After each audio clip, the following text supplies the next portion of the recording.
आभार मानतो. कुठली कुठली तयारी एका दिवसात तयार होत नाही, ती करण्यासाठी बराचसा काळ जावा लागतो. आणि असेच आमचे जे विद्यार्थी आहेत, पालकांना सांगू इच्छितो की कधी कधी आमच्यासारख्या शिक्षकांना असं वाटतं की कायमस्वरूपी जॉईन झाल्यानंतर रिटायरमेंट पर्यंत या शाळेत राहावं. ते शक्य नसतं. नियमांचे बंधन सर्वांनाच पाळावे लागतात. अशा वेळेस मला वाटलं की माझं एक वर्ष राहिलं. काही आमचे मित्र जाण्याच्या तयारी आहेत, काही महिन्यानंतर असतात. त्यांना असं वाटतं की आपण काहीतरी छाप त्या शाळेवर सोडून जावी. त्या मुलांशी आपला इतका जवळीचा संबंध असतो, कधी पालकांचाही नसतो इतका. मुलं अक्षरशः सांभाळतो आम्ही. सांभाळणे शब्दाचा अर्थ जर काल सहज जर टीव्ही ऑन केला तर मी कायम मुलांना हे सांगत गेलो की काय पाहायचं आणि काय नाही पाहायचंय. पुस्तकं सोडून हजारो गोष्टी शिकवण्याचा आम्ही प्रयत्न केला.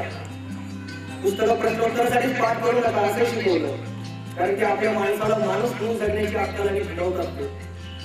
मालिका पाहताना काय मालिका पाहावी, काय पाहावी इथपर्यंत आम्ही शिकवले सगळ्यांनी. चित्रपट पाहताना कुठल्या चित्रपटातून काय निरीक्षण करून पाहावं हे पण शिकवलं. असे विद्यार्थी 7वी पास होऊन जेव्हा जातात तुमच्या आम्ही अक्षरशः ताब्यात देतो. हात जोडून विनंती करतो जे पालक उपस्थित आहेत त्या सगळ्यांना की त्यांना स्वतंत्र विचार करण्याची जी बुद्धी आम्ही काही प्रमाणात होण्याची दिली त्यांना ती राहू द्या. त्यांच्या प्रश्नांची उत्तरं देत चला. जे काही उपक्रम आम्ही घेतले त्यांच्या बुद्धीचा विकास होण्यासाठीच घेतले होते.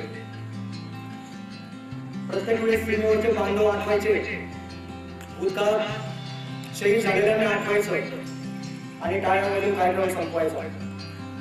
असा हा कार्यक्रम नसतो. तिरंगा घेण्याला सलामी जगाला राष्ट्रगीत म्हणताना कुठंतरी एक टक्का किंवा आपल्याला भारतीय असलेली जाणीव असायला पाहिजे. कारण इंग्रजांनी आपले वर्णन रानटी असे केलं होतं.